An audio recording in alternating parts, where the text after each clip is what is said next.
ETV ప్రేక్షకులకి నమస్కారం. Triplex detergents of శుభమస్తు కార్యక్రమానికి స్వాగతం. ఈనాడు శుభమస్తు కార్యక్రమంలోని గ్రహఫల మంచంలో గ్రహాల యొక్క స్థితిగతులు, వాటి యొక్క శుభాశుభ ఫలితాల గురించి పరిశీలిద్దాం. అలాగే ఈరోజు 12 రాసుల వారికి ఏ సంఖ్యలు కలిసి వస్తాయి, రంగుల యొక్క ప్రాధాన్యత, ఏ దేవతల్ని పూజించాలి, ఎటువంటి దేవతా స్తుతులు పఠించాలి, ముఖ్యంగా ఈరోజు 12 రాసుల వారు చేపట్టవలసినటువంటి కార్యక్రమాలు ఏమిటో కూడా పరిశీలిద్దాం. ముందుగా నేటి పంచాంగ వివరాలు. శ్రీ మన్మథనామ సంవత్సరం జ్యేష్ఠ మాసం, ఉత్తరాయణం, గ్రీష్మ ఋతువు. ఈరోజు జ్యేష్ఠ పూర్ణిమ. ఆధ్యాత్మిక కార్యక్రమాలకి పనికి వస్తుంది. ఈరోజు చేపట్టేటువంటి మంచి కార్యక్రమాలు గ్రహాల ద్వారా ఏర్పడేటువంటి ఈతి బాధల్ని పోగొడతాయి. ఈరోజు చేసేటువంటి అన్నదానం, వస్త్రదానం చంద్రుడి ద్వారా ఏర్పడేటువంటి ప్రతికూల పరిస్థితిని దూరం చేస్తుంది. అలాగే ఈరోజు చేపట్టేటువంటి కందుల దానం కుజుడు యొక్క ప్రీతిని కలిగిస్తుంది. రుణ సంబంధిత ఒత్తిళ్లు, అలాగే ఆర్థిక సంబంధిత సమస్యలకు పరిష్కారాలు తెచ్చిపెడుతుంది. ఇక ఈరోజు జయవారం లేదా మంగళవారం. ఈరోజు సాహస నిర్ణయాలకి, అలాగే వ్యాపార సంబంధిత స్థిరాస్తి విషయాల్లో ఏర్పడేటువంటి నిర్ణయాలకి చాలా శ్రేయస్కరమైనటువంటి రోజు. ఇక ఈరోజు నక్షత్రం అనురాధ నక్షత్రం. ఈ అనురాధ నక్షత్రంలో ఈరోజు పుట్టేటువంటి వారికి ఏ పాదంలో పుట్టినప్పటికీ కూడా దోషం లేదు, శుభప్రదమైనది. అలాగే ఈరోజు అనురాధ నక్షత్రంలో పుట్టేటువంటి వారికి శని యొక్క మహాదశతోటి ప్రారంభమవుతుంది. ఇక ఈరోజు 12 రాసుల వారికి ఏర్పడేటువంటి శుభాశుభ ఫలితాలను పరిశీలిద్దాం. ముందుగా మేషరాశి. ఈరోజు మేషరాశి వారిని పరిశీలించినట్టయితే ఆర్థిక వ్యవహారాల్లో జాగ్రత్తలు వహించాలి. వ్యయం ఎక్కువగా ఉంటుంది. ఆదాయాన్ని పెంపొందింప చేసుకోలేకపోతారు. వృత్తి, వ్యాపార, ఉద్యోగ సంబంధిత కార్యక్రమాల్లో ఏర్పడినటువంటి సమస్యలు జటిలమవుతాయి. బాధ్యతలు బాగా పెరుగుతాయి. శ్రమ అధికంగా ఉంటుంది. చేపట్టవలసినటువంటి కార్యక్రమాల్ని పదే పదే చేయవలసినటువంటి ఆవశ్యకత ఉంటుంది. ఆరోగ్య విషయంలో జాగ్రత్తలు పాటించాలి. ఖర్చులు పెరిగేటువంటి సంఘటనలు లేకపోలేదు. ఈరోజు మీ అదృష్ట సంఖ్య 9. ఎరుపు వర్ణం ధైర్యాన్ని కలిగిస్తుంది. ప్రతికూల పరిస్థితులను దూరం చేస్తుంది. అసహన పరిస్థితుల్ని కూడా దూరం చేస్తుంది. అనుకూల దైవం లక్ష్మీ నరసింహస్వామి. ఈరోజు ఈ రాశి వారు లక్ష్మీ నరసింహస్వామిని దర్శించి భక్తి శ్రద్ధలతో పూజాది కార్యక్రమాలు నిర్వహించినట్లయితే సంకట పరిస్థితులు దూరమవుతాయి. ఆధ్యాత్మిక కార్యక్రమాలు ఈరోజు మీకు సంతృప్తిని కలిగిస్తాయి. ఈరోజు వృషభ రాశి వారిని పరిశీలించినట్టయితే ఆరోగ్య విషయంలో జాగ్రత్తలు పాటించాలి. చేపట్టేటువంటి కార్యక్రమాలపై పొరపాట్లు దొరికేటువంటి సంఘటనలు మనస్తాపాన్ని కలిగిస్తాయి. నూతన కార్యక్రమాలను వేగవంతంగా ప్రారంభించలేకపోతారు. ఉద్యోగ సంబంధిత వ్యవహారాల్లో దూకుడు నిర్ణయాలు పనికిరావు. సంబంధ బాంధవ్యాల విషయంలో కూడా జాగ్రత్తలు వహించాలి. అవమానకర సంఘటనలు ప్రబలమయ్యేటువంటి సంఘటనలు లేకపోలేదు. కుటుంబ వ్యవహారాల్లో జాగ్రత్తతో కూడినటువంటి నిర్ణయాలు తప్పనిసరి. ఆరోగ్య ప్రతికూలత కొనసాగుతుంది. ఈరోజు మీ అదృష్ట సంఖ్య 6. తెలుపు వర్ణం ప్రశాంతతను పెంచుతుంది. ప్రతికూల పరిస్థితిని దూరం చేస్తుంది. అనుకూల దైవం మహాగణపతి. ఈరోజు ఈ రాశివారు మహాగణపతిని దర్శించి భక్తి శ్రద్ధలతో పూజాది కార్యక్రమాలు నిర్వహించడం ద్వారా సంబంధ బాంధవ్యాల్లో ఏర్పడినటువంటి ప్రతికూల పరిస్థితులు దూరమవుతాయి. వ్యాపార పునఃప్రయత్నాలు ఈరోజు మీకు లాభిస్తాయి. ఈరోజు మిథున రాశి వారిని పరిశీలించినట్టయితే సంభాషణల ద్వారా ఆశించినటువంటి ప్రయోజనాలు పొందగలుగుతారు. ఆర్థిక వ్యవహారాల్లో మెరుగైనటువంటి అనుకూల మార్పులు చేకూరుతాయి. నూతన బాధ్యతలు పెరిగినప్పటికీ సక్రమ నిర్వహణ కొనసాగించగలుగుతారు. వ్యాపార దక్షత పెరుగుతుంది. కుటుంబ సఖ్యత పెరుగుతుంది. నూతన కార్యక్రమాల్ని చకచక పూర్తి చేయగలుగుతారు.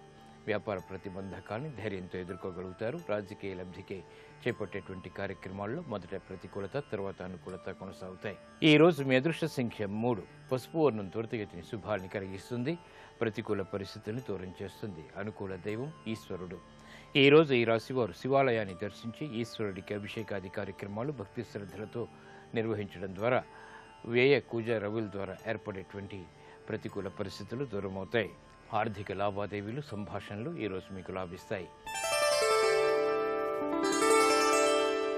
ఈరోజు కర్కాటక రాశి వారిని పరిశీలించినట్టయితే స్థిరాస్తి విషయాల్లో మెరుగైనటువంటి మార్పులు చోటు చేసుకుంటాయి.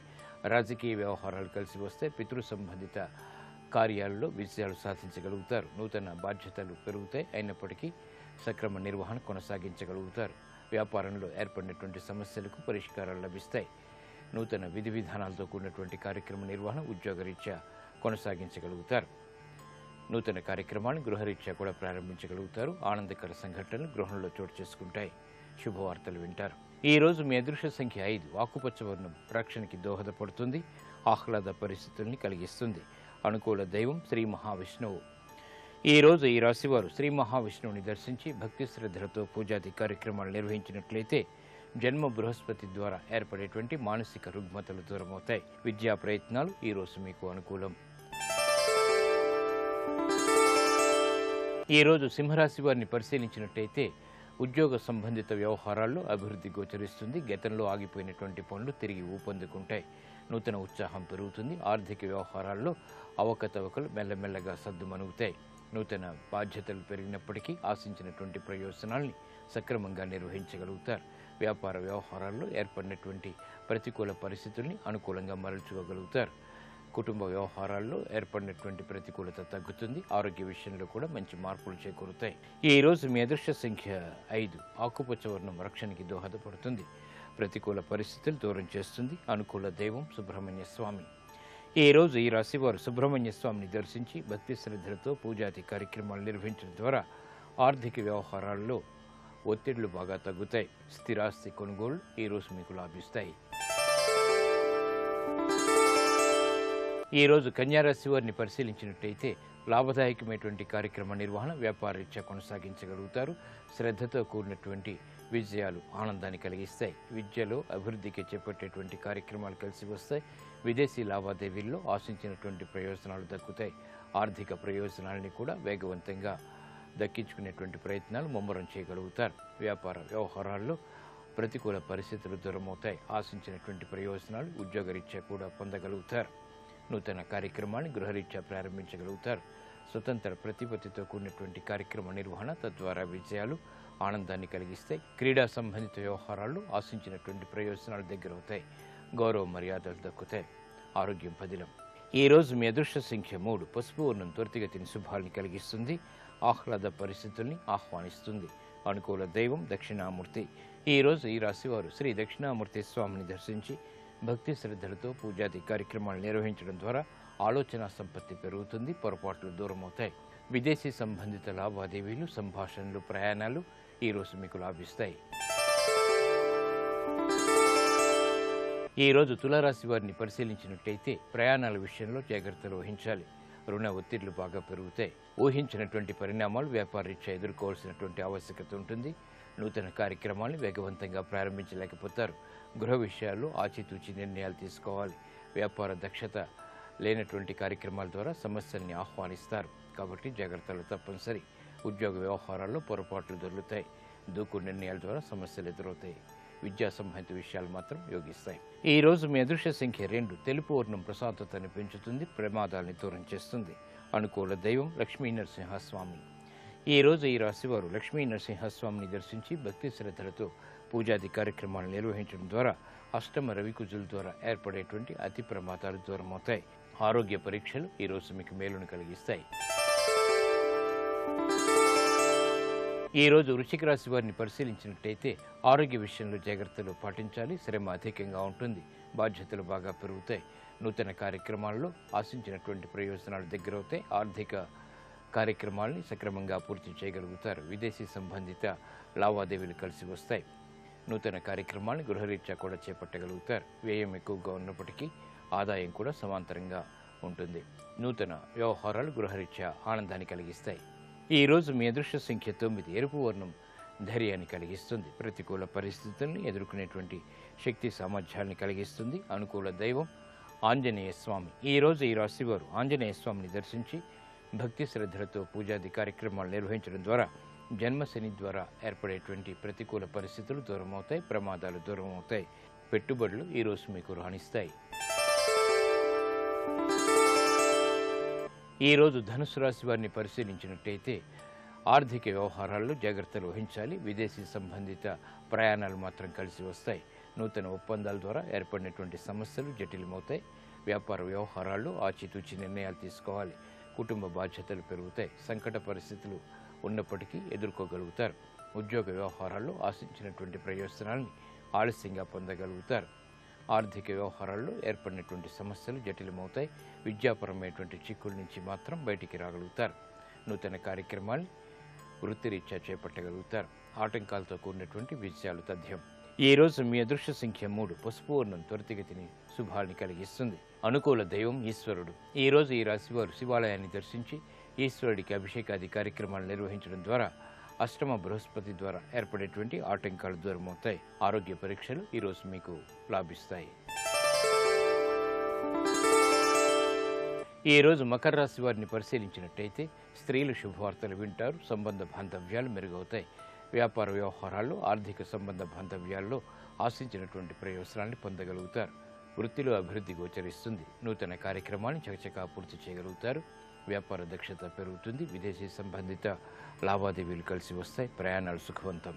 ఈరోజు మీ అదృష్ట సంఖ్య 9. ఎరుపు వర్ణం ధైర్యాన్ని కలిగిస్తుంది. ప్రతికూల పరిస్థితులను దూరం చేస్తుంది.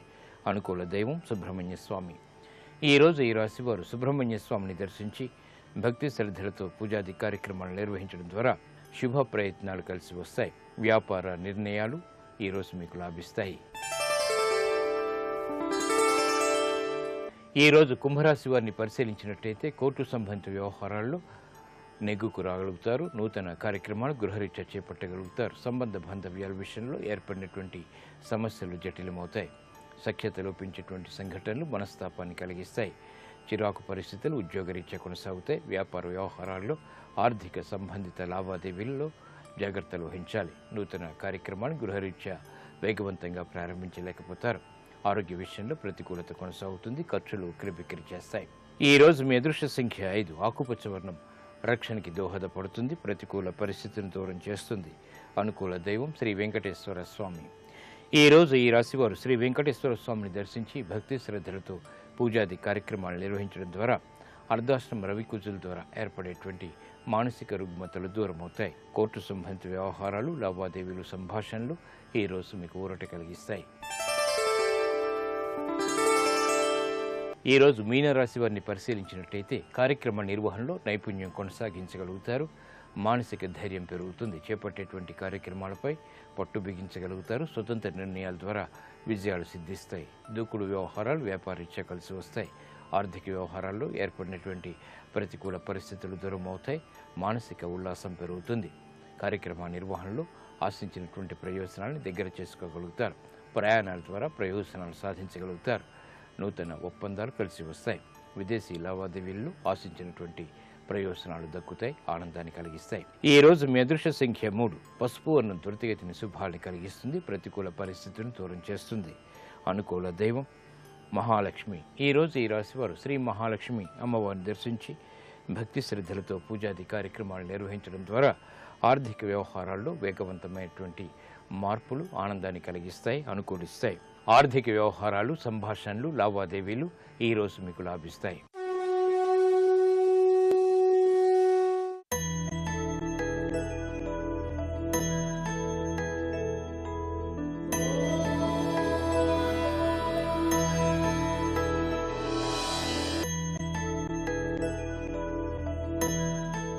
నిత్యాయ త్రిగుణాత్మనే పురజితే కాత్యాయనీ శ్రేయసే సత్యాయ అన్ని లోకములు నిండి నివిడీకృతమైపోయినవాడా, ఇక్కడ అక్కడ అని తేడా లేకుండా 3 లోకములు, ఎన్ని లోకాలున్నాయో అన్ని లోకాలలోనూ నిండిపోయినటువంటి వాడు పరమేశ్వరుడు.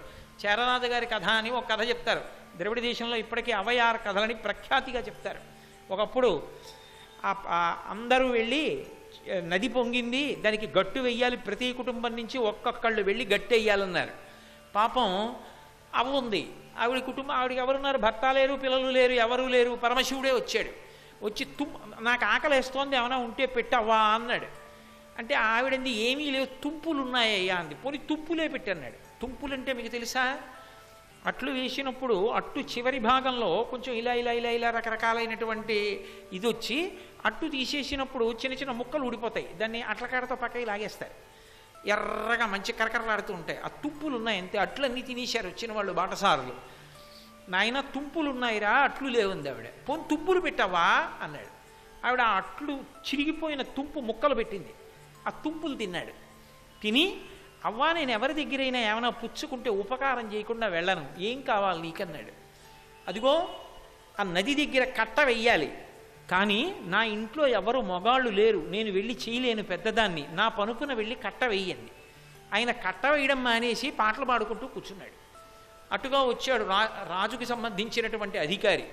ఏమిరా నువ్వు వేయట్లేదేం కట్ట అన్నాడు. వీళ్ళందరూ వేస్తే నేను వేసినట్టే అన్నాడు. అంటే నువ్వు పని చేయకుండా కూర్చుంటావా అని రాజుగారిని పిలిచాడు. రాజుగారి కోపం వచ్చి కొరడా తీసి ఒక్క దెబ్బ కొట్టాడు. కొట్టేటప్పటికి తన రాజ్యంలో కాదు, లోకంలో ఉన్న వాళ్ళందరి వీపు మీద వాత పడింది. అందరూ బాబోయ్ అని ఒక్కసారి అరిచారు. కుక్కలు, పిల్లులు, నల్లులు, తల్లో పేలు కూడా. అప్పుడు ఆయనకు అర్థమైంది, ఈయన పరమశివుడు రా, మహానుభావుడు, ఈయన్ని కొరడాతో కొట్టానని కాళ్ళ మీద పడ్డాడు. అప్పుడు రక్షించి ఆ నదికి వరదలు రాకుండా చేశాడు. ఇప్పటికీ అవయ్యారు కథలని తమిళ దేశంలో చాలా విశేషంగా చెప్తారు. ఆయన కానిది, ఆయన లేనిది ఎక్కడుంది లోకంలో? అవయార్ విఘ్నేశ్వరుడికి పూజ చేస్తోంది. చేరరాజు, సుందరమూర్తి వచ్చారు. వచ్చి మేము కైలాసానికి వెడుతున్నాం, నువ్వు వస్తావా అవయార్ అన్నారు. నేను విఘ్నేశ్వర పూజ చేసుకుంటున్నాను, మీరు వెళ్ళిపోందండి. వాళ్ళ యోగాశ్వాలు, దాని మీద వెళ్ళిపోతారు వాళ్ళు వెళ్ళిపోయారు కైలాసానికి. ఈవిడ పూజ అంతా చేసి వినాయకుడిని అంది, వాళ్ళు వెళ్ళిపోయారు కైలాసానికి, నేను ఎలా వెళ్ళనంది. ఆయన అన్నాడు, బెంగెందుకు పెట్టుకుంటావు అని ఆ మూర్తిలోంచి తొండం బయటకు వచ్చి జాగ్రత్తగా ఇలా పట్టుకుని అవ్వయారిని ఇలా అన్నాడు. ఆవిడ వెళ్ళి కైలాసంలో కూర్చుంది. పరమశివుడు ఇలా కూర్చుంటే ఆవిడ ఇలా ఎదురుగుండా కూర్చుంది. ముఖం అటు పెట్టింది, పృష్ఠభాగం శివుడి వైపు పెట్టింది. ఇంతలో చేరరాజు, సుందరమూర్తి వచ్చారు. అయ్యో అయ్యో అయ్యో అయ్యో, శివుడికి పృష్ఠభాగం పెట్టి లోకానికి ముఖం పెట్టావు, తప్పు కదా, శివుడి వైపుకి తిరిగన్నారు. ఆవిడంది, పెద్దదాన్ని నేను ఎక్కడ తిరగలనాయా, మీరే తిప్పండి అని. చేరరాజు, సుందరమూర్తి వచ్చి అటు తిప్పి కూర్చున్న ఆవిడ్ని తిప్పుదామని ఇలా తిప్పారు. ఇలా తిప్పి, ఇలా పూర్తిగా తిప్పితే కదా ఇటు తిరుగుతుంది, ఇలా తిప్పారు. ఇక్కడ సింహాసనంలో కూర్చున్న శివుడి సింహాసనం జర్రనట్టు వెళ్ళిపోయింది. అటు తిప్పారు అటు వెళ్ళిపోయింది, అటు తిప్పారు అటు వెళ్ళిపోయింది. ఆయన అన్నాడు, ఆవిడ్ని తిప్పకంటారా, నేను తిరుగుతున్నాను అన్నాడు. ఎందుకని ఆవిడకు ఒక నమ్మకం, శివుడు లేని చోటు ఇక్కడ ఉంది, అంతటా శివుడు ఉన్నాడని నమ్మింది ఆవిడ. అందుకే ఆవిడ ఎటుంటే శివుడు అటు తిరిగిపోయాడు. అది శివుడు అంటే, అంతటా నిండి నిబిడీకృతమైపోయినటువంటి మహానుభావుడు. కాబట్టి సత్యాయ, ఇది శంకరాచార్యుల వారి భావన. శివుడంటే కేవలం శివాలయంలో ఉన్నాడని మొదలుపెట్టాలి. విస్తారం అక్కడా ఇక్కడా కాదు, ఆయన లేని చోటు లేదు. నమస్ష్ప్యాయచ భేన్యాయచ శిఖత్యాయచ ప్రవాహ్యాయచ, ఆఖరికి నీటి మీద ఉన్నటువంటి నురుగు, పడుతున్నటువంటి వర్షం, మెరుస్తున్నటువంటి మెరుపు, ఆకాశం, దొంగ, దుంగ, వడ్రంగి, ఆవు, దూడ, ఆయన కానిది, ఆయన లేనిది లేదు లోకంలో, అన్నీ ఆయనే. అటువంటి శివుడు ఎవరో, ఎవరు తగ్గిపోవడం ఉండదో, ఎవడు ఉండకపోవడం ఉండదో, ఎవడిని ధ్యానం చేస్తే వాడు మనం అవుతామో వాడు సత్యాయ. కాబట్టి నిత్యాయ త్రిగుణాత్మనే పురజితే కాత్యాయనీ శ్రేయసే సత్యాయ ఆది కుటుంబినే. ఆది కుటుంబినే అని పిలుస్తారు. ఆది కుటుంబి అంటే మొట్టమొదటి కుటుంబం ఈ లోకంలో పరమశివునిదే మొదటి కుటుంబం. ఎందుచేత అంటే ఒకానొకప్పుడు సృష్టి చెయ్యాలనేటటువంటి సంకల్పం చేసి చతుర్ముఖ బ్రహ్మగారు ప్రజోత్పత్తిని చేశాడు. అంటే కొంతమంది మనుష్యులను సృష్టి చేశాడు. అది అలా క్రమంగా కొనసాగుతుందని, ఒకసారి ప్రారంభం చేసినటువంటి సృష్టి కొనసాగి ప్రజోత్పత్తి చేస్తారని, మనుష్యులు మనుష్యుల్ని కంటారని, అలాగే మిగిలిన జీవులు కూడా ఇతర జీవుల్ని ప్రత్యుత్పత్తి చేస్తాయని బ్రహ్మగారు నమ్మారు. కానీ ఏమైందంటే పుట్టినటువంటి ఎవ్వరికీ కూడా ప్రజోత్పత్తి మీద ఉత్సాహం అంకురించలేదు. ఎవరూ మళ్ళీ సంతానాన్ని కనడాన్ని అపేక్షించలేదు. ఎవరి మానాన వాళ్లే పుట్టినదాదిగా ఈ శరీరంతో వచ్చినందుకు మనం భగవన్మార్గంలో ప్రయాణం చేసి భక్తితో కూడినటువంటి కర్మాచరణము చేత ఈశ్వరుని యొక్క కృపని సాధించి, ఆ ఈశ్వరుని యొక్క కృప వలన జ్ఞానమును పొంది, ఆ జ్ఞానము వలన మళ్ళీ పుట్టవలసినటువంటి అవసరం లేని మోక్షస్థితిని పొందాలి అని సంకల్పం చేసి ఎవరి మానాన వారే తపస్సు చేసుకుంటూ ఉండిపోయారు. ప్రజోత్పత్తి జరగలేదు. పరంపరాగతంగా తామరతంపరగా సృష్టి నడవలేదు. నడవకపోతే ఇలా నేను సృష్టించడమే తప్ప ప్రజలు మళ్ళీ ప్రజల్ని సృష్టించట్లేదు, ఏ జీవి జీవిని సృష్టించట్లేదని బ్రహ్మగారు బాధపడి పరమశివుడి గురించి అంతర్ముఖుడై తపస్సు చేశాడు. పరమశివుడు ప్రత్యక్షం అయ్యాడు. ఏమి సమస్య వచ్చిందని అడిగాడు.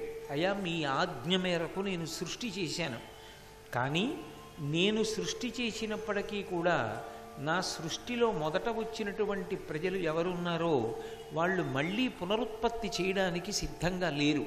వాళ్ళందరూ కూడా సంతోషంగా తపస్సు చేసుకుంటూ భగవంతుణ్ణి పొందడానికి కార్యక్రమాన్ని ఏర్పరచుకుంటున్నారు తప్ప ప్రత్యుత్పత్తిని నిర్వహించట్లేదు.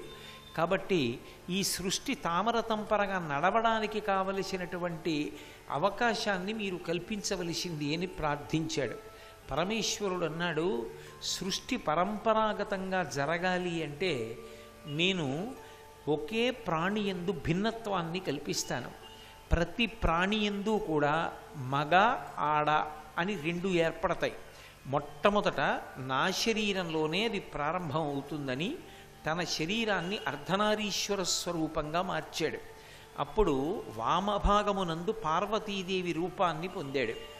మొట్టమొదట సృష్టిలో ఆడతనము అనేటటువంటిది ఎక్కడ ప్రారంభమైంది అంటే పరమశివుని యొక్క దేహార్ధ భాగము వామార్ధ భాగము పార్వతీదేవిగా ప్రస్ఫుటమైంది. అలా ప్రస్ఫుటమైనటువంటి కారణం చేత సృష్టిలో ఆడ మగ అనబడేటటువంటి ఇద్దరు జీవులు తయారయ్యారు. తరువాత మళ్ళీ పార్వతీదేవిని తన శరీరంలోకి చేర్చేసుకున్నాడు. ఎలా అయితే నా శరీరము యొక్క వామార్ధ భాగమునందు పార్వతీదేవి సృజింపబడిందో అలా ఇక నుండి లోకమంతటా కూడా కేవలం పురుషుడు కాదు, పురుషుడు స్త్రీ అని ఇద్దరు ఏర్పడతారు. ఇలా ఇద్దరు ఏర్పడినప్పుడు సృష్టిలో ఒక మార్పు వస్తుంది. స్త్రీ పురుషుల మధ్య ఆకర్షణ ఉంటుంది.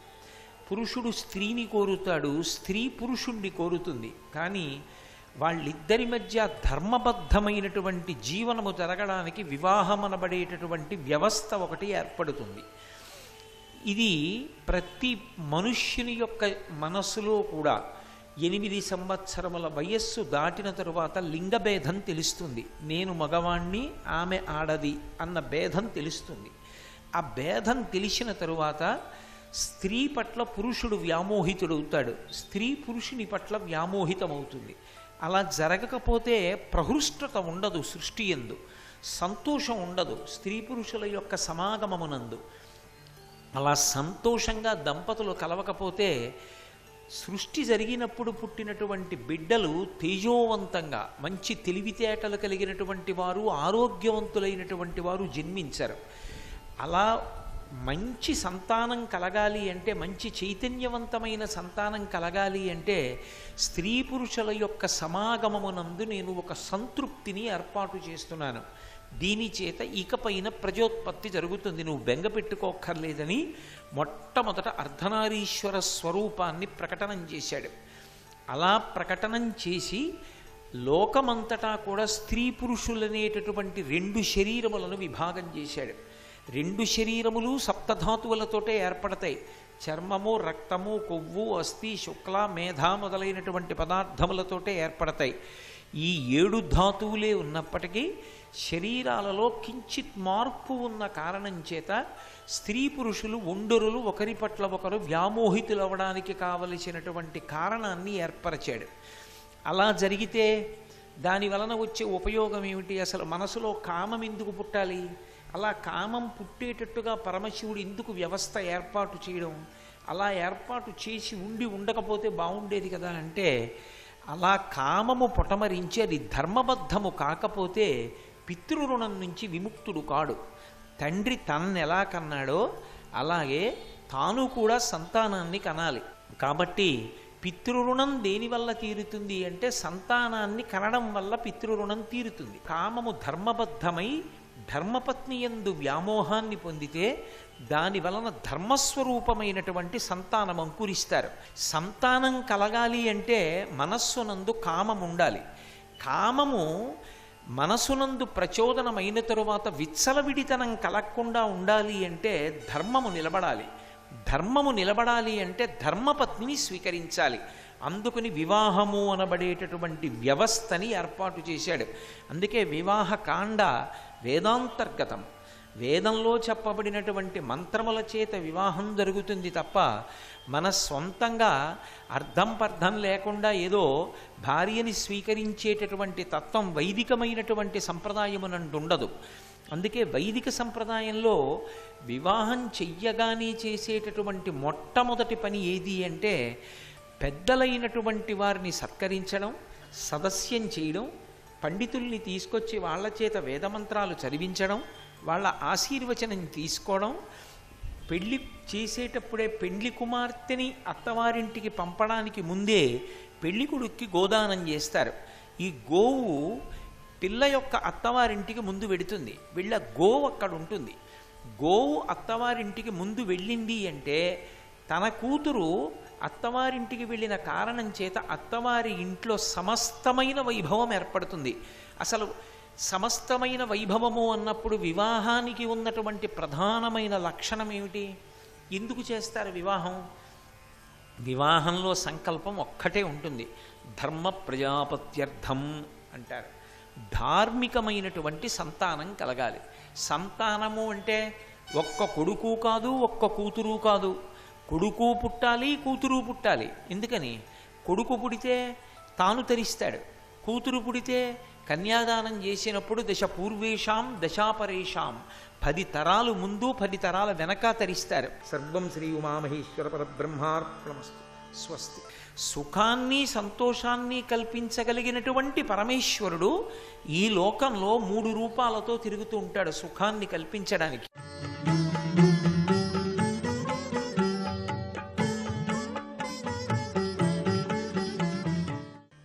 ఈటీవీ ప్రేక్షకులు నమస్కారం. XXX డిటర్జెంట్ సోప్ శుభమస్తు కార్యక్రమంలో శుభ నక్షత్రం అంశానికి స్వాగతం. ఈరోజు మంగళవారము, పూర్ణిమ, అనురాధ నక్షత్రం. ఏ పని ప్రారంభించడానికైనా సహకరించేటటువంటి వ్యవసాయ సంబంధిత వారం. ఏరువాక పూర్ణిమ ఉన్నది. అలాగే అనురాధ నక్షత్రం కృషి వలులకి ఉపకరించేటటువంటి నక్షత్రం, రైతులకి ప్రధానంగా ఉపకరించే నక్షత్రం. అనురాధ శని నక్షత్రం. అలాగే భూ సంబంధమైనటువంటి పనులు చేసుకోవటానికి, అంటే వ్యవసాయ సంబంధంగా భూమిని అనుకూలంగా మార్చుకోవడానికి చేసేటటువంటి ప్రతి ప్రయత్నము సహకరిస్తుంది. అందులో ఈ రోజున మంగళవారం కాబట్టి సుబ్రహ్మణ్యేశ్వర స్వామి వారిని పూజ చేసి ఆరాధించి దర్శించి వ్యవసాయ సంబంధమైన పనులు కనుక ప్రారంభిస్తే పాడి పంటలు విశేషంగా పండటానికి అవకాశం ఉన్నది. అలాగే భూలాభ సిద్ధి, భూములు కొనుక్కోవడం, రిజిస్ట్రేషన్స్ చేసుకోవటం, అలాగే గృహ సంబంధమైనటువంటి అన్వేషణలు, క్రయ విక్రయాలు ఇవన్నీ సహకరిస్తాయి. ప్రధానంగా ఆంజనేయ స్వామి వారిని ఆరాధించినా కూడా మంచి జరుగుతుంది. మంగళవారము హనుమంతుడికి ఇష్టమైనటువంటి వారం కనుక పూర్ణిమ ఘడియల్లో ఈశ్వరారాధన, అలాగే ఆంజనేయ స్వామి ఆరాధన, సుబ్రహ్మణ్య ఆరాధన ఎంతగానో సహకరిస్తాయి. ఇక రేపు ఆచరించాల్సిన ముఖ్య కార్యక్రమాలని పరిశీలన చేసినట్లయితే జ్యేష్ఠ నక్షత్రంతో కూడిన బుధవారం. జ్యేష్ఠ నక్షత్రం బుధ నక్షత్రం. ఈ జ్యేష్ఠ నక్షత్రానికి అధిపతి బుధుడు. వారం బుధవారం, వారాధిపతి బుధుడే. పాడ్యమి ఘడియలు ప్రారంభమవుతున్నాయి. ఇక్కడ వ్యాపారానికి అనుకూలించేటటువంటి వారంగా భాషలుతోంది కాబట్టి వ్యాపార ప్రయత్నాలు, వ్యాపార సంకల్పాలు, వ్యాపార సంబంధమైనటువంటి చర్చలు అన్నీ సహకరిస్తాయి. పాడ్యమి ఘడియలు అంత మంచివి కావు కనుక పాడ్యమి దోష పరిహారార్థమై గణపతిని, ఈశ్వరుణ్ణి ఆరాధించడం మంచిది. వేద పండితుల ఆశీర్వచనం తీసుకుంటే కలిసి వస్తుంది. అలాగే సాధ్యయోగము, బాలవకరణము, బహుళ పాడ్యమి కనుక మనం చేస్తున్న పనిలో నైపుణ్యాన్ని, అభివృద్ధిని సాధించడం కోసం మాత్రమే ప్రారంభించాలి. పూర్ణిమ తర్వాత వచ్చేటటువంటి పాడ్యమి అంత సహకరించే పాడ్యమి కాదు కనుక కొత్త కార్యక్రమాలు మొదలు పెట్టకూడదు. చేస్తున్న పనిలోనే నైపుణ్యం సాధించడానికి, ఉదాహరణకి విద్యార్థులకి విద్యాయోగం విశేషంగా యోగించడం కోసమై, ధారణాశక్తి పెరగడం కోసమై రేపు ప్రత్యేకంగా సరస్వతి పూజ చేసుకొని మనం చక్కగా చదువుకున్నట్లయితే మంచి విద్యాయోగం సిద్ధిస్తుంది. ఇక్కడ పాడ్యమి ప్రతిదానికి ఆటంకం కనుక తప్పనిసరిగా ఈశ్వరారాధన చేయాలి.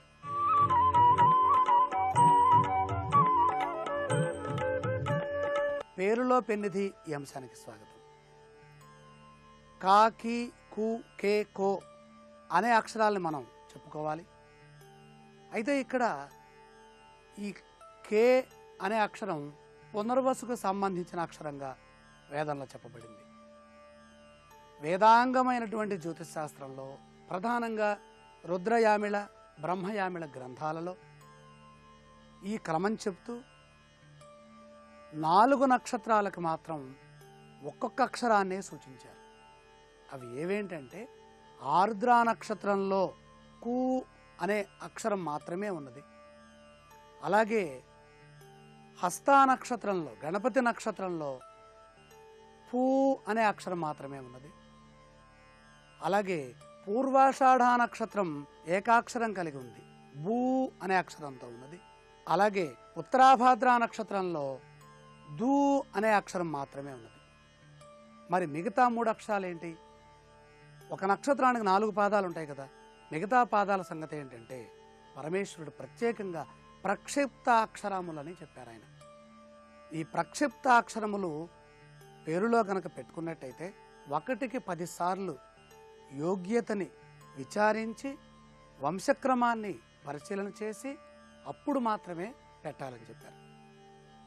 ఈ సహజమైనటువంటి అక్షరాలు 108 అక్షరాలు సహజమైనవి పెట్టుకోవచ్చు. ఇప్పుడు చెప్పినటువంటి 4 3 12 ఈ ప్రక్షిప్త అక్షరాల్లో కనుక పేర్లు పెట్టుకుంటే మనం బాగా ఆలోచించి పెట్టుకోవాలి. ఆ ఆలోచించి పెట్టుకునే అక్షరాల్లో కు తర్వాత కే రావాలి. కే రాకుండా పరమేశ్వరుడు నందీశ్వరుడికి చెప్పినటువంటి ప్రక్షిప్త అక్షరాలు 3 ఉన్నాయి. అది ఏంటంటే ఘ, ఞ, ఛ. ఇందులో ఈ ఘకారం ఎవరి పేరులోనైనా ప్రారంభాక్షరంగా కనుక ఉంటే చాలా శక్తి కలిగి ఉంటుంది, రుద్రశక్తి కలిగి ఉంటుంది. వీలైనతే పెట్టుకోకుండా ఉండటం మంచిది. ఒకవేళ పెట్టుకుంటే రుద్ర సమానమైన ప్రభావాన్ని పొంది ఉంటారు. ఈశ్వరుడు ఏ విధంగా ఉంటాడో వీళ్ళ ప్రభావము, వీళ్ళ మనస్సు, వీళ్ళ బుద్ధి, వాక్కు, ఆలోచన, పనులు అలాగే ఉంటాయి. ధర్మయుక్తమైనటువంటి ప్రక్షిప్తాక్షరాలు, నిక్షిప్తాక్షరాలు, ప్రక్షిప్తాక్షరాలు. అవక హడ చక్రంలో నిక్షిప్తం చేశారు పంచస్వరాలకి, అవి చెప్పుకుంటున్నాం వరుసగా. ఇవి ప్రక్షిప్తాలు, వాడుకలో లేనటువంటి అక్షరాలు చెప్తున్నారు. ఇక్కడ ఘ అంటే పూష అంటే సూర్యుడు అని అర్థం.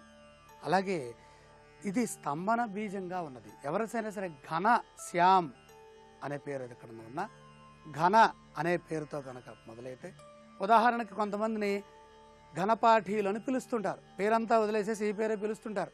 ఘనపాఠి గారు వచ్చారా, లేదా కొంతమంది ఘనాపాఠి గారు వచ్చారా అని పిలుస్తుంటారు. అది ఏంటది? నిర్దేశిత బీజము. సాక్షాత్తు ఇది సూర్య భగవానుడికి సంబంధించినటువంటి బీజము. ఇది రుద్ర సంబంధమైనటువంటి అక్షరము. ఎంతో మహిమాన్వితమైనటువంటి అక్షరంగా చెప్తోంది. కు, ఘ, ఞ, ఛ.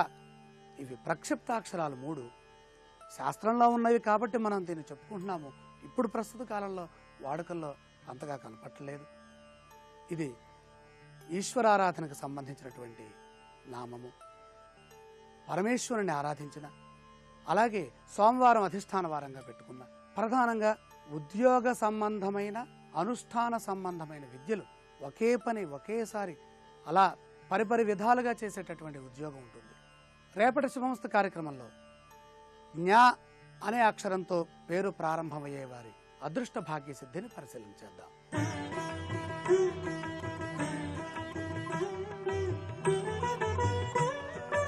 త్రిబుల్ డిటర్జెంట్ సోప్ శుభమస్తు కార్యక్రమంలో శుభయోగం శీర్షికకి స్వాగతం. ఈ శీర్షికన మర్రి చెట్టును వట సావిత్రి వ్రతం సందర్భంగా ఎటువంటి విధి విధానాలతో పూజించాలో, తద్వారా ఎలాంటి ప్రయోజనాలను సిద్ధింపజేసుకోవచ్చో పరిశీలిద్దాం. వట సావిత్రి వ్రతం సందర్భంగా ఈరోజు మహిళామణులు ఎవరైనా సరే మర్రి చెట్టును కొన్ని ప్రత్యేకమైన విధి విధానాలతో పూజించినట్లయితే జ్యోతిష శాస్త్రరీత్యా జాతక చక్రంలో భర్తకు ఉన్నటువంటి అపమృత్యు దోషాలను నివారింపజేసుకోవటానికి, భర్తకు దీర్ఘ ఆయుర్దాయాన్ని సిద్ధింపజేయటానికి, దీర్ఘ సుమంగళీ తత్వంతో విరాజిల్లటానికి ఆస్కారం ఎంతగానో ఉంది. ప్రళయకాలంలో సృష్టి అంతా కూడా జలమయం అయిపోయినప్పుడు కూడా మర్రి చెట్టు అనేది నిలిచి ఉంటుంది. అలాగే ప్రళయకాలంలో శ్రీ మహావిష్ణువు వటపత్ర సాయిగా, అంటే ఒక మర్రి చెట్టు ఆకులో తన కాలి బొటన వేలిని నోట్లో ఉంచుకొని సృష్టి కార్యక్రమానికి శ్రీకారం చుడతాడు. అందువల్ల మనకి మర్రి చెట్టుకు చేసే పూజకు విశేషమైన ప్రాధాన్యం ఉన్నట్లుగా శాస్త్రాలలో వర్ణించడం జరిగింది. అపమృత్యు దోషాలను నివారింపజేసుకోవటానికి ఈరోజు వట సావిత్రి వ్రతం సందర్భంగా గృహంలో మహిళామణులు ఎవరైనా సరే మర్రి చెట్టు దగ్గరకు వెళ్ళి మర్రి చెట్టు మొదట్లో నీళ్లు పోయాలి. మర్రి చెట్టుకి పసుపు, కుంకుమ, గంధం అలంకరించాలి.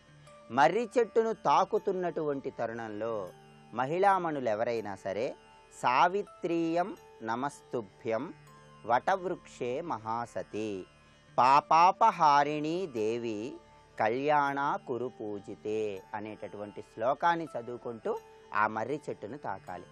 సావిత్రి తన భర్త అయినటువంటి సత్యవంతుడిని మర్రి చెట్టు నీడను ఆశ్రయించే బ్రతికించుకుందని, యమధర్మరాజుతో పోరాడిందని శాస్త్రాలలో వర్ణించడం జరిగింది. అందువల్ల సావిత్రిని స్మరించుకుంటూ ప్రతి మహిళ కూడా ఈరోజు ఈ శ్లోకాన్ని చదువుతూ మర్రి చెట్టును తాకి మర్రి చెట్టుకు పసుపు, కుంకుమ, గంధం అలంకరించాలి.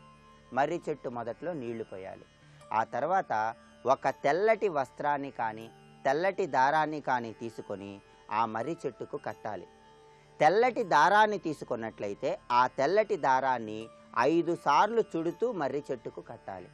అలా తెల్లటి దారాన్ని మర్రి చెట్టుకు కడుతున్నప్పుడు ప్రతి మహిళ కూడా ఓం వట సావిత్ర్యై నమః, నమో వైవస్వతాయ అని జపించుకుంటూ ఆ దారాన్ని కట్టాలి. అలా చేసినట్లయితే భర్తకు ఉన్నటువంటి అపమృత్యు దోషాలను నివారింపజేసుకొని దీర్ఘ సుమంగళీ తత్వంతో విరాజిల్లటానికి ఆస్కారం ఎంతగానో ఉంది. ఆ విధంగా తెల్లటి దారాన్ని మర్రి చెట్టుకు కట్టిన తర్వాత మర్రి చెట్టు చుట్టూ 21 ప్రదక్షిణలు చేయాలి.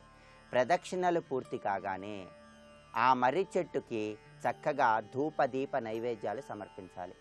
మర్రి చెట్టు మొదట్లో పూలు, పండ్లు, పసుపు, కుంకుమ వీటన్నిటినీ తాంబూలంలో ఉంచి ఎవరైనా ముత్తైదువకు తాంబూల దానం ఇవ్వాలి. ఇలా చేసినట్లయితే చక్కటి శుభ ఫలితాలను పొందవచ్చు.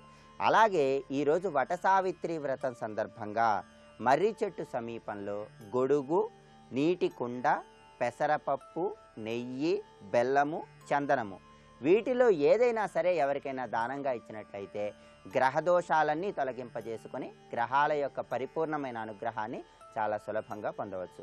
అలాగే ఈరోజు ప్రత్యేకంగా మారేడు చెట్టుకు కూడా కొన్ని ప్రత్యేకమైన విధి విధానాలతో పూజ చేసినట్లయితే జాతక చక్రంలో ఉన్న శుక్రగ్రహ దోషాలను నివారింపజేసుకొని దాంపత్య జీవితంలో సంభవించే విభేదాభిప్రాయాల నుంచి సులభంగా బయటపడవచ్చు.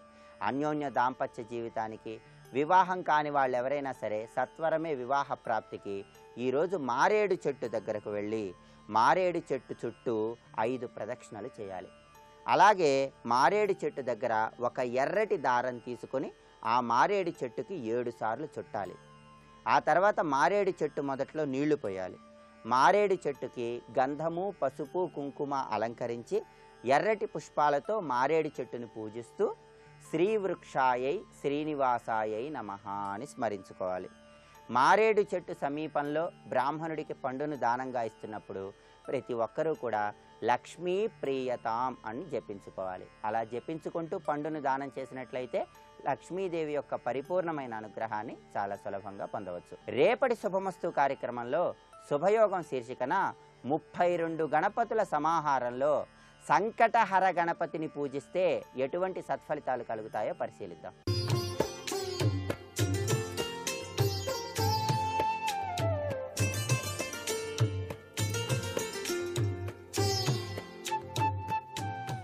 XXX డిటర్జెంట్ సోప్ శుభమస్తు కార్యక్రమంలో గృహబలం అంశానికి స్వాగతం. నూతన భవనం ఆనంద నిలయం కావాలి అంటే కొన్ని సూత్ర ప్రాతిపదికలు పాటించక తప్పదు. నూతన భవనం నిర్మించేటువంటి ప్రతి వ్యక్తి కూడా మనసులో ఆ ఇల్లు సుఖం, సమృద్ధి, ఆరోగ్యాలకు నిలయం కావాలి అనేటువంటి కోరిక ఉండటం సహజం. భవనం మళ్ళీ మళ్ళీ చూడాలి అనిపించేంత రమ్యంగా ఇంటి యొక్క బాహ్య ఆంతరిక నిర్మాణం జరగాలని చెప్పేసి ప్రతి వ్యక్తి కూడాను ఆశిస్తూనే ఉంటాడు. గృహంలో చక్కటి శక్తి పుంజాలు, సుఖశాంతులు చక్కగా ఉండటానికి వాస్తుశాస్త్రం గృహ నిర్మాణ విషయంలో కొన్ని సూచనలను మనకు ప్రసాదించడం జరిగింది. డూప్లెక్స్ భవనాలు నిర్మించేటప్పుడు కొన్ని విషయాలను తప్పనిసరిగా పాటించాల్సి ఉంటుంది. దీనివల్ల ఆ నివాస గృహంలో చాలా చక్కటి శాంతియుతమైనటువంటి వాతావరణాన్ని ఏర్పరచుకోవటానికి కూడా ఆస్కారం ఉంటుంది. డూప్లెక్స్ భవనంలో కింది అంతస్తును పై అంతస్తుతో కలిపే మెట్లు ఇంటికి దక్షిణం, పశ్చిమం లేదా దక్షిణ పశ్చిమ దిశలలోని నైరుతి కోణంలోనే నిర్మించాలి. ఇది ముఖ్యమైనటువంటి విషయం. భారం సమతౌల్యంలో ఉండటానికి భవనం మధ్య భాగంలోని నిర్మించేటువంటి లాబీకి పై అంతస్తు మెట్లు చేరే చోట ఒక కోత చిన్నది మరీ పెద్దది కాకుండా అవసరమైనంతగా ఉంచటం మంచిది.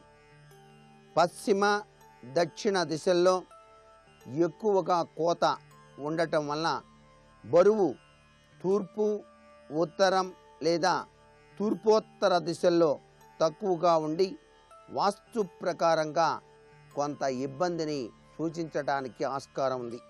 సంతులితం చేయటానికి లాబీకి తూర్పు, ఉత్తర దిశల్లో కూడా ఒక ఓపెన్ టు స్కై అన్నట్టుగా ఒక కట్ లేదా డబుల్ హైట్ కాన్సెప్ట్ ఉపయోగించవచ్చు. డూప్లెక్స్ భవనాలు కట్టేటప్పుడు ముఖ్యంగా పాటించవలసిన వాస్తు సూత్ర ప్రాతిపదికలో మెట్ల విషయంలో జాగరూకత వహించాలి. ఆ మెట్లు కట్టిన తర్వాత కొంతమంది ఆ యొక్క భాగంలో ఎటువైపుకు ఎక్కువ, ఎటువైపుకు తక్కువ అనేటువంటి విధి విధానం గుర్తుపెట్టుకోవాలి. అంటే సమతౌల్య స్థితిని పాటించాలి. ఆ సమతౌల్య స్థితి పాటించకపోయినట్లయితే వాస్తుశాస్త్రరీత్యా అనేక ఇబ్బందులకు గురి కావాల్సి వస్తుంది. డూప్లెక్స్ మెట్లు నిర్మించేటప్పుడు ఎక్కే మలుపు క్లాక్ వైజ్డ్ అంటే గడియారపు ముళ్ళు తిరిగే దిశగానే మెట్లు నిర్మాణం చేయాలి. యాంటీ క్లాక్ వైజ్డ్ మెట్లు పెట్టకూడదు. మెట్లు నిర్మించడం భవనానికి మధ్యలో కాకుండా పశ్చిమ దక్షిణ దిశల్లో 3వ వంతు నుంచి ప్రారంభించుకోవటం చాలా మంచిది. డూప్లెక్స్ భవనంలో మెట్లు తూర్పు లేదా ఉత్తర దిశల వైపు నుంచి ప్రారంభించాలి. అంటే ఎక్కుతున్న వ్యక్తి ముఖం మొదట దక్షిణం లేదా పశ్చిమానికి అభిముఖంగా ఉండేటట్టుగా ఉండాలి సుమా. మెట్లు భవనానికి పశ్చిమోత్తర లేదా పశ్చిమ దిశల వైపు నిర్మించేటట్లయితే అందులో అద్దాలు, క్రిస్టల్స్ లేదా మంచి అరుదైన అందమైన శిలలను కళాత్మకంగా కూడా అమర్చుకోవచ్చు. మొదటి అంతస్తు చేరుకోవడానికి మెట్ల సంఖ్య 11, 17, 23, 29 ఆ విధమైన సంఖ్యలో ఉండటం మంచిది. మెట్ల సంఖ్యను 3తో విభజిస్తే 2 శేషంగా ఉండాలి. ఇది వాస్తు దృష్ట్యా ఉత్తమమైనటువంటి విధి విధానంగా ఇక్కడ డూప్లెక్స్ విషయంలోనే చెప్పారు. ఈ సంఖ్య బేసి సంఖ్య కనుక అయినట్లయితే 11, 13, 15, 17, 19 వంటివైనా పర్వాలేదు. కానీ ఏ దిశలోనూ మెట్ల సంఖ్య సరి సంఖ్య కాకూడదు. డూప్లెక్స్ మెట్లు కట్టేవాళ్ళు సరి సంఖ్యలో మెట్లు కట్టకూడదు, బేసి సంఖ్యలోనే నిర్మాణం చేసుకోవాలి అనే విషయం ఇక్కడ మనం గుర్తుపెట్టుకోవాలి. అదృష్టకరమైనటువంటి నూతన భవనం ఆనంద నిలయం కావాలంటే ఈ వాస్తు సూత్రాల్ని పాటించక తప్పదు. నేటి వాస్తు సందేహాన్ని గనక పరిశీలన చేసినట్లయితే ఇంటి కాంపౌండ్ వాళ్లకు నిర్మాణం చేసేటువంటి విధి విధానంలో అమర్చేటువంటి గేట్ల విషయంలో పాటించవలసిన ముఖ్య వాస్తు సూత్ర ప్రాతిపదిక ఏమిటి అన్నది. సహజసిద్ధంగా ఎవరు ఏ విధమైనటువంటి కాంపౌండ్ వాళ్ళకి గేట్లు పెట్టినా ఉత్తర ఈశాన్యం, తూర్పు ఈశాన్యం మొట్టమొదటి ప్రథమ స్థానాన్ని పొందుతాయి గేట్ల విషయంలో. దక్షిణ దిశలో నివసించేటువంటి వాళ్ళు ఆగ్నేయ దిశలో గేటు పెట్టుకోవడం ఉత్తమోత్తమైన ప్రభావాన్ని కలిగింపచేస్తుంది. మరికొన్ని ముఖ్య విషయాలు రేపటి శుభమస్తు కార్యక్రమంలో తెలుసుకుందామా? మరి సర్వే జనా సుఖినో భవంతు. మీరు తీవ్రమైన రుణబాధలతో ఇబ్బందులు ఎదుర్కొంటున్నారా? అప్పుల విషవలయం నుంచి బయటపడటానికి ఇదిగో ఈ సులభమైన ప్రక్రియ ఆచరించండి.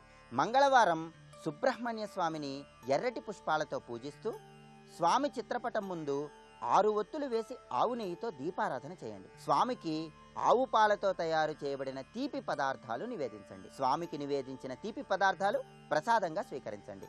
ఇలా చేస్తే తీవ్రమైన రుణబాధలను త్వరగా దూరం చేసుకోవచ్చు.